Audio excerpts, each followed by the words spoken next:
Yeah, so this is chapter 14. I thought we should talk about chapter 14 before we talk about chapter 13, because 13 kind of feels like a synthesis of everything we've talked about. And so I'll use it for that. Unfortunately, this is probably a pretty dark subject, and we're going to get into some stuff that's really, really bad. But it is kind of an important aspect to talk about, and it's something that I would prefer to address in an appropriate context than you guys running across in the wild. So the chapter starts out talking about the influences on Darwin, and for the most part, I integrated most of this content into very early into the lecture. I thought it was very important to consider the influences on Darwin before we started talking about evolution, rather than at the end of it. So a lot of the stuff about Linnaeus, Lamarck, Cuvier, Louis Leclerc, Saint Hilaire, Lyell, all those different guys, you'll recall that I talked about in chapter, like right away in the first couple days of this class. But if you consider, even given the context that Darwin didn't do his work in isolation, and really his genius was seeing something that everybody else was thinking and articulating it clearly, Darwin has remained one of the most influential scientists in history. I googled Mount Rushmore of scientists, and you get Albert Einstein, Marie Curie, Sir Isaac Newton, Charles Darwin, and they did a poll actually, and I think Darwin is the most recognizable scientist. And some of that is the context of the evolution creation debates, but some of that is just because he is that influential of the scientists, and he really kind of set up the modern biological science that we know it. But people have continued his work, and we'll get to that a little bit later when we talk about something called the modern synthesis. When you start talking about evolution, well, not invariably, but oftentimes something comes up called social Darwinism. And social Darwinism is an interesting idea. And at the surface level, I can understand how it's intellectually appealing. Those who are most fit for society should have the resources and should rise in society and make the decisions. We'll discuss the problems with that a little bit later. But I think it's kind of important to remember that Darwin lived during a period that was followed by the Industrial Revolution. And the things that happened in the Industrial Revolution greatly affected his thinking as well as his contemporary thinking. Capitalism was becoming the dominant economic system. Socialism, Karl Marx's ideas came a little bit later. Interesting, Karl Marx was mentioned several times in this chapter, which is a little strange. But there was this idea that if you just kind of let things run, it'll work just fine. So it's also important, this is something I didn't know, but the word survival of the fittest was not in the Origin of Species until the 5th edition. It was coined by this guy, Herbert Spencer. And Herbert Spencer is kind of one of those historians who is hugely influential, but a lot of his ideas, he's kind of dropped off the public radar. He was really influenced by the Industrial Revolution, and he really was a huge fan of free enterprise and social competition. And as far as he's regarded as a father of social Darwinism, which is why we're talking about him, which is kind of interesting because as a biologist, he was more of a Lamarckian. And biologists kind of fell into those camps of Lamarckian or Darwinian up until the 1950s in the modern synthesis. We'll talk about that later. So it's really kind of interesting that he's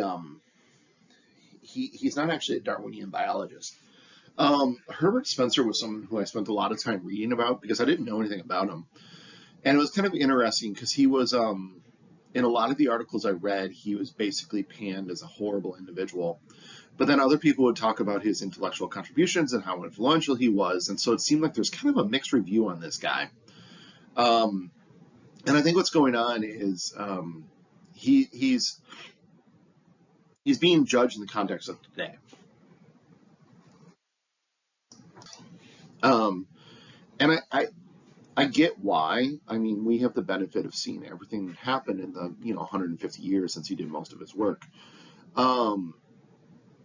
But I think a lot of it gets lost. I think when you look at historical figures in the context of today, you lose what they didn't know. And I'm kind of interested in this idea overall. And I really don't know about Herbert Spencer overall. I definitely think he did some things that were not great, but he did influence society quite heavily. And I think we'll leave it at that. So if we talk about social Darwinism, it really has nothing to do with Darwin or sociology. It was a really, really prominent set of ideas. It's largely been discarded, although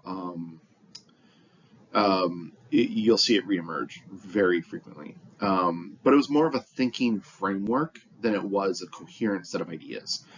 And the reason why I say that is if you take something like Darwinian evolution, it's a coherent framework with principles and rules and mathematical models that support it, and it applies itself to like one very specific discipline, biology, right, and population genetics specifically.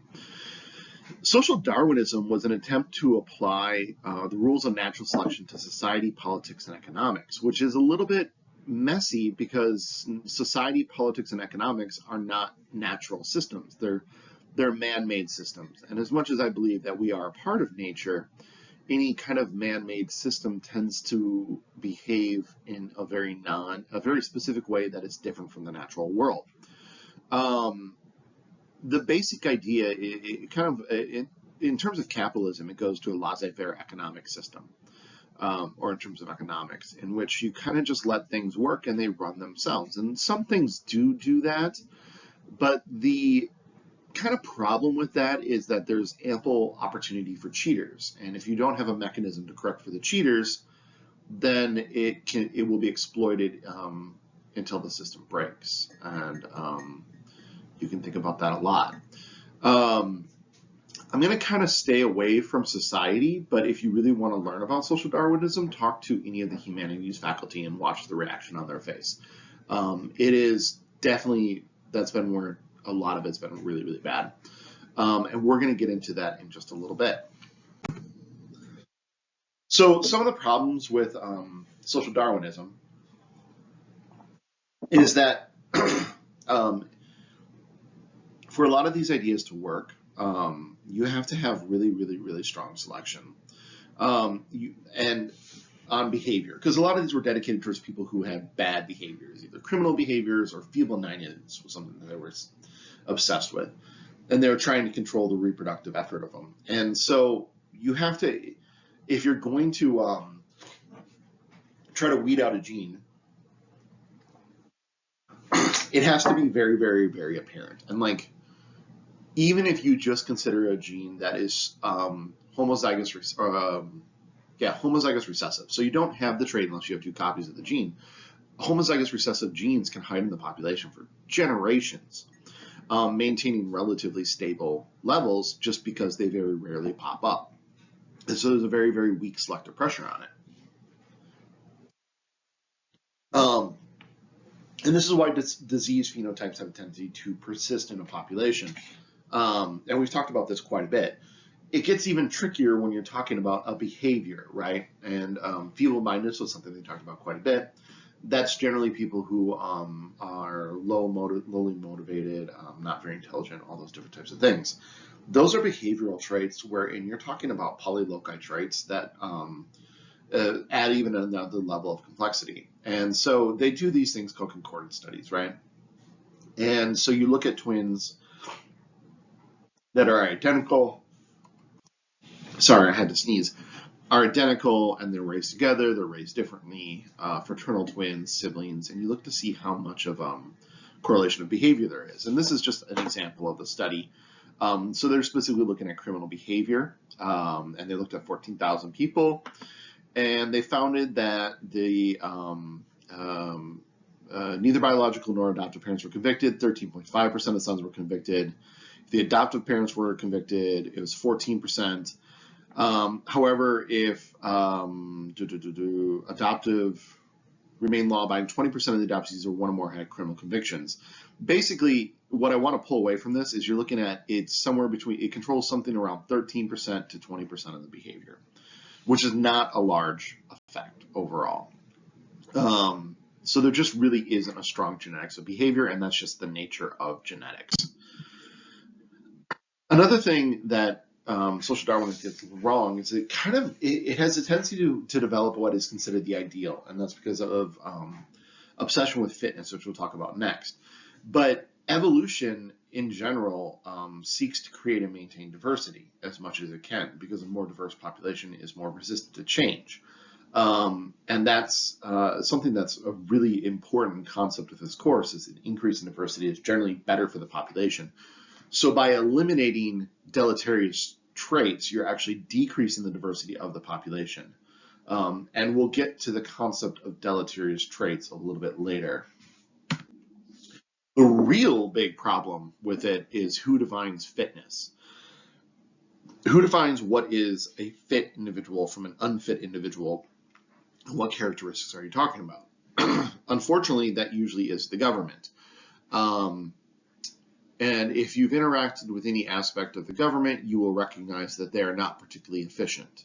And I'm kind of a defender of government action, and I think they don't do a lot of things very well, to be perfectly honest. And I really do not want the government to define what is fit and what is not fit. That is, from a multiple different points of view, is very, very bad.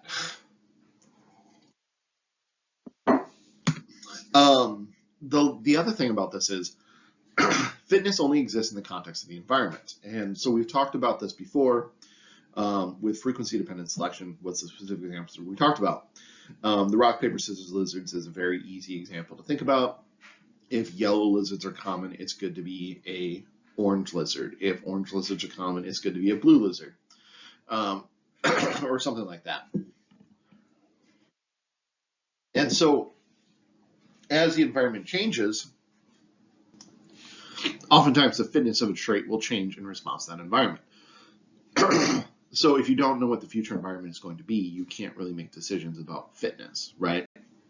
And that's really, really important for a variety of different reasons. This is just like sociology 101, is that biological competition isn't the same thing as social competition. The traits that make one person successful may not be transferred from one generation to the next. Additionally, as our culture changes and evolves, traits that were successful for one generation may be deleterious for the next generation. And there's many different ways to be socially successful, right? Like you can have a lot of friends, or you can acquire a lot of money, or you can have a huge cultural impact. There's lots of people throughout history who really didn't interact with people very much at all, but had a huge cultural social impact. So what does it mean to be socially fit? How does that, how do you define that, and what is it first? The other thing is that anything with social Darwinism has a tendency to focus on competition and the competition between individuals. And we've talked about the biology of competition extensively, kin selection and reciprocal altruism and social selection, so on and so forth. Altruistic behavior exists in societies, and not just human societies. It also exists in animal societies and in the natural society. And so cooperation is a very important aspect of biology, and social Darwinism just focuses on competition between individuals, which leaves out a huge aspect of biology. The other thing to keep in mind is that individuals are not humans, or individuals are not populations. If you're looking at the competition between populations and between individuals, and between species, when you're talking about evolution, in social Darwinism, you're really just talking about the competition between societies and individuals, and they're not going to behave the same. And so a lot of the principles in evolutionary biology aren't applicable to humans, because we're not talking about species, we're talking about individuals. And we're not talking about populations, we're talking about societies. And there's a lot of different things going on there. There's other problems with social Darwinism. I don't consider this to be an exhaustive list of the problems of social Darwinism, but it is, an aspect of it.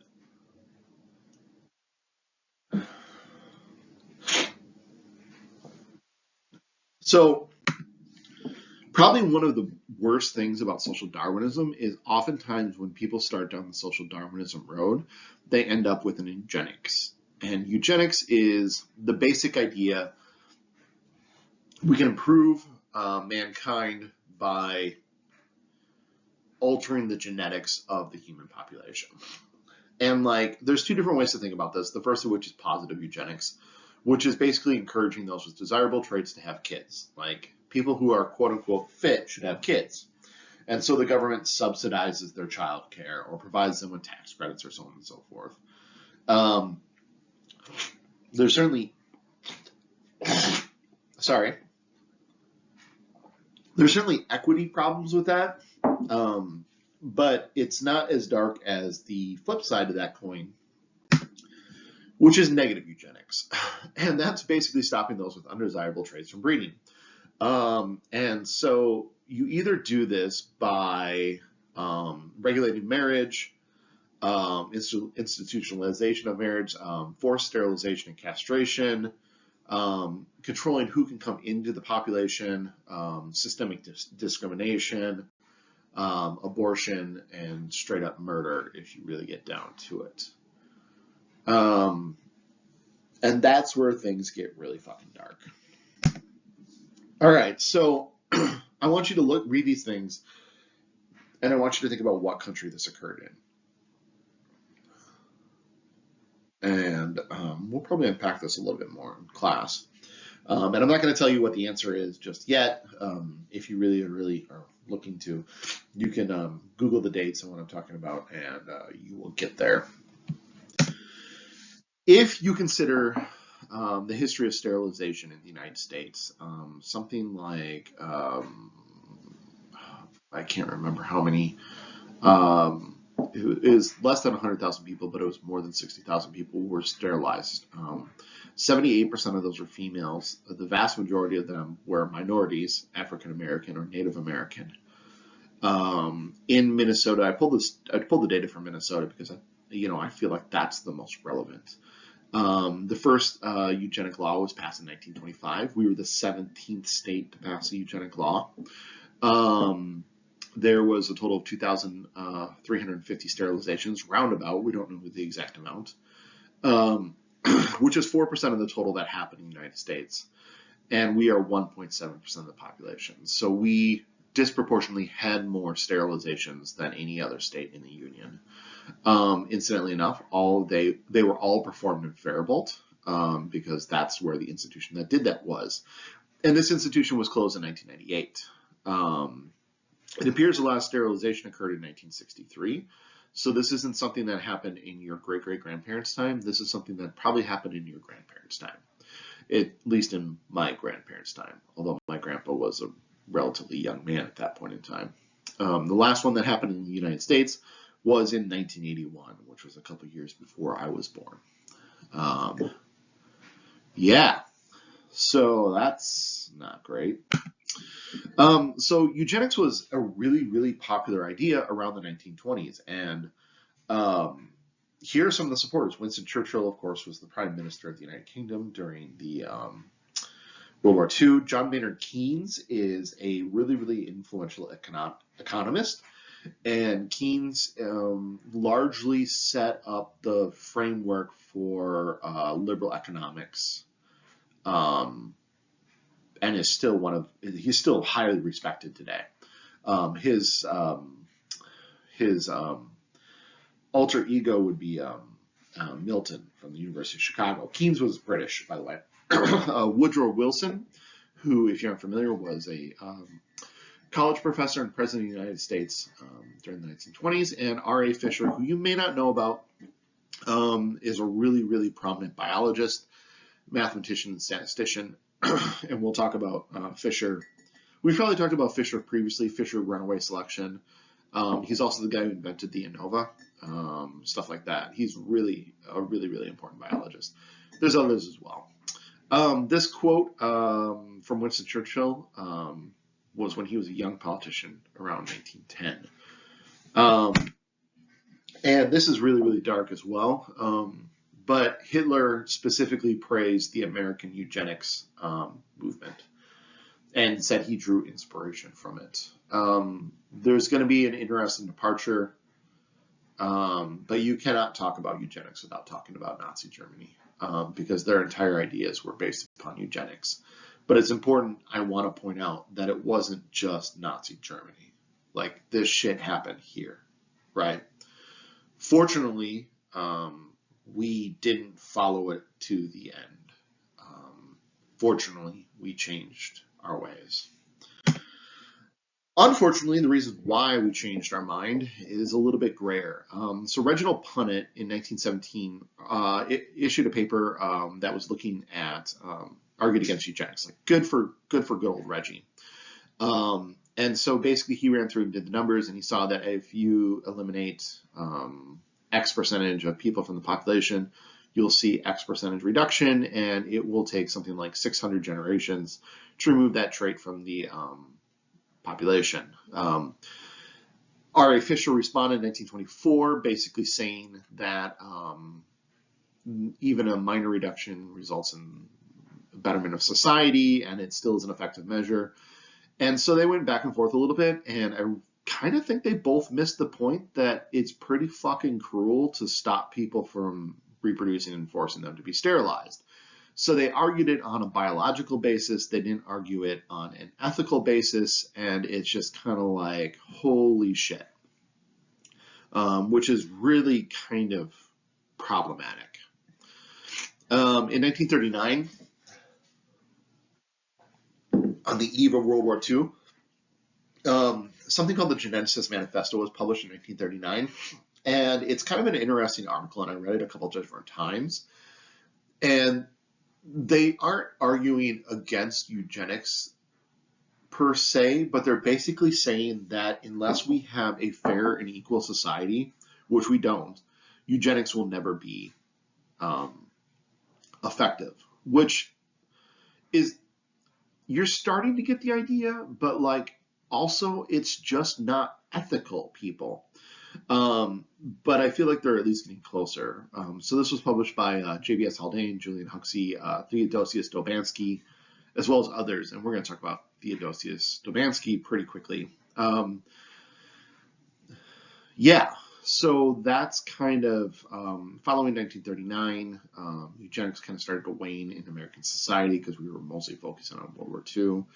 And then when the horrors of the Holocaust were revealed, there was a really strong reaction against that, which now we get it, and is very important. But it's still hung around, like I said, until the 1960s and 1980s. So it's not like the idea was eliminated. Following World War II, there was a really big jump forward in biology. And so the basic idea was they took the ideas of Darwin, which is basically mutation, variation, and struggle, and they meshed it with R.A. Fisher's work, which largely focused on population genetics. And then they took the genetics of Gregor Mendel, and they kind of brought all those ideas together. And this is what's known as the modern synthesis of biology. And there's not a single paper or a single book that encapsulates this, but it was more of a movement. But it's kind of what was going on. As I said, Theodosius Dobansky was one of the leaders of this entire project. Julian Huxley was there, Ernst Mayr, but several other biologists as well. And so they're synthesizing all these different concepts and bringing them together to form the modern synthesis. And the modern synthesis is the biology that you learn in integrative biology. It starts out looking at cells, genetics, evolution, competition, all those different things. That is what's considered the modern synthesis. There have been subsequent synthesis, like developmental biology was the thing that was really huge when I was in graduate school and people were trying to figure out how development and evolution interacted. Microbiology, genomics, genetics. As we've learned more about genetics, we've incorporated more genetic concepts into evolutionary biology, and it's become much better. Molecular techniques work hand in hand in genetics. Paleontology, fossils grown, that's the basic principle of urine or fish. All these different things have subsequently been incorporated into biology, sociobiology, um, behavioral ecology, inclusive fitness, all these different things have been incorporated. And that's just, biology is a growing field, and we're understanding that all biological systems are forced by evolution. And like, you really can't study genetics without studying evolution, and you can't study evolution without studying genetics. I mean, we talk about genes more from a conceptual framework than they do in genetics, but that's what drives this entire process. So if you look at, so now we're going to start looking towards the future and some of the problems we're going to have in the future. And I've talked about this a lot, but antibiotic resistance is probably going to be one of the most pressing challenges of the day. In the 1800s, 900 out of almost 1% of deaths were caused by tuberculosis, which is a lot. And as you see at the graph on the right, the rise of antibiotic vancomycin resistant tuberculosis has been increasing. And if you're not familiar, vancomycin is known as the antibiotic of last resort. So if you start seeing TB, vancomycin resistant anything, you're in a lot of trouble. It's not a good thing. And you can see the mortality rate at the lower left. This is how many people died from tuberculosis, and you can see it used to be a lot of people. Yeah, and with the introduction of antibiotics, that went down. If we lose those antibiotics, that's going to be a huge problem. So this is an area of research we need to work on. And it's really going to be challenging to address antibiotic resistance if we don't have a fundamental understanding of what evolution is and how evolution works. Because really, if you're applying antibiotics, you are applying a selective pressure to the system. And you need to think about how it's going to respond and how you're going to administer antibiotics in response to that response. So an evolutionary knowledge is necessary to confront this problem. This is just showing you the percentage of TB cases showing antibiotic resistance. You've seen, like, in some areas it's over 50%,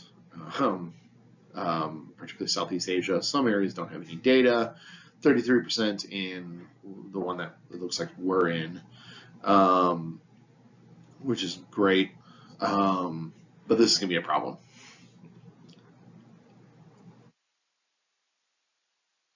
All right. Autoimmune disorders is something we've talked about.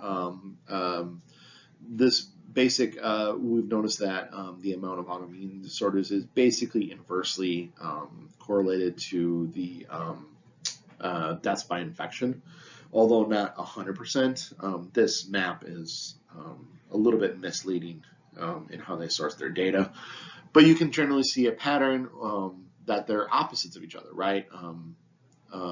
Oh, actually, that's showing diabetes, which is an autoimmune disorder too. It's talking about type 1 diabetes, but it creates too nice of a picture, to be honest. But we've talked about this previously.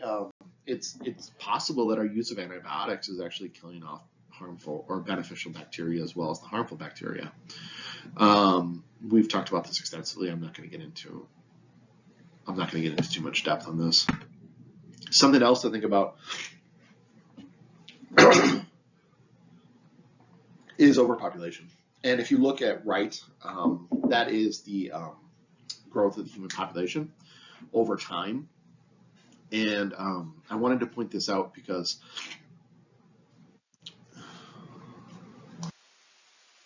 sorry, I keep having to get up and blow my nose. But if you look at the graph at right, when I look at that, you see exponential growth, and you see it starting to level off. If you consider populations, when that happens, one of two things either happen. Either a bunch of different selective pressures start to hit it, and the carrying capacity levels off. That carrying capacity leveling off and staying at a natural level typically involves more people dying of disease, more people dying of hunger, more people dying of conflict, more people dying over a variety of different ways. And that's what it means when we say the population is leveling off of a species, is that they're in balance with their ecosystem. About as many of them are dying as are being born at a regular rate. The other thing that has a tendency to happen is what's known as a boom-bust cycle. If the population overall exploits the resources to the point where it's exhausted its resources, or it's built so much waste up that it's going to take years and years to clear, the population has a tendency to crash. And I mean, going down to like losing 90% of the people in the population. And then you start to get what's known as a boom-bust cycle, which the rough grouse have a tendency to do this. Any kind of species that has no predator to monitor its capacity has a tendency to do this, but even sometimes when it does have a tendency to do that with predators, it will still do the boom-bust cycle.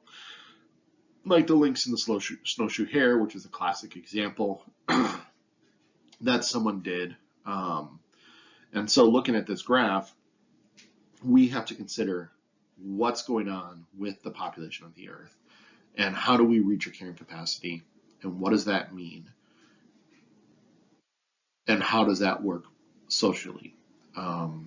In general, probably one of the most important solutions is actually female empowerment. In general, what they've found is that if you give women the ability to control when they have babies, they will choose to have enough babies to replace themselves in the population, but no more.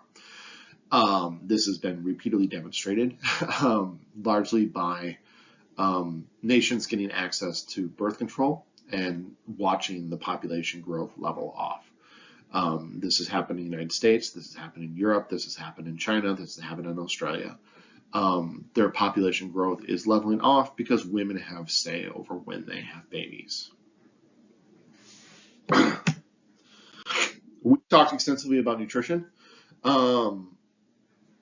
We have to consider how we're going to feed the people in our population in the context of our evolutionary history and the ecology in general. We can't burn down the rainforest in order to put up farmland because that would be problematic on an environmental scale. We also have to consider how we're going to produce enough food to feed all these people. And not just food, right? It has to be nutritious food. Otherwise, we're going to have an increase in disease burden that corresponds with a poor diet. And that creates different problems in and of itself. This is a multifaceted problem where there are economic, cultural, sociological, political, agricultural, ecological problems. But looking at understanding our evolutionary history is going to be important to solving the nutritional crisis. Mental health, we've talked about. Mental health issues have increased, and we've shown. Part of this could be a conflict between what our stress response evolved for versus what it experiences. That says immune system, it should say stress response, as well as other aspects of our society, including how our body responds to social media, which is an interesting question, but difficult to assess from an evolutionary context, to be perfectly honest. But in general, we've seen an increase in mental health issues, and it could be because our environment is changing faster than our body is evolving in response to it. Climate change is something that we have talked about, but people have talked about in general extensively. Our environment is changing. The temperatures that we are experiencing are increasing, and they're increasing it's not just that they're increasing, it's the rate at which they're increasing, which is alarming. That graph at the left just shows you CO2 levels going up and how rapidly they're going up, and that doesn't even take into account methane levels, which are, I was talking about, my girlfriend is getting into climate research, like professionally, and she was talking about how methane is going to be such a huge problem in the coming years, which is really, really interesting. But it's the change in temperature, the rate of change, that is the biggest problem. But that's created an environment that's changing very, very rapidly. And if you have an environment that's changing very rapidly, we don't have enough time for evolution to respond. And that can cause huge amounts of human suffering. And that's not even considering the economic, political, social, and ecological toll. But anyways, yeah, that's all I have. Oop.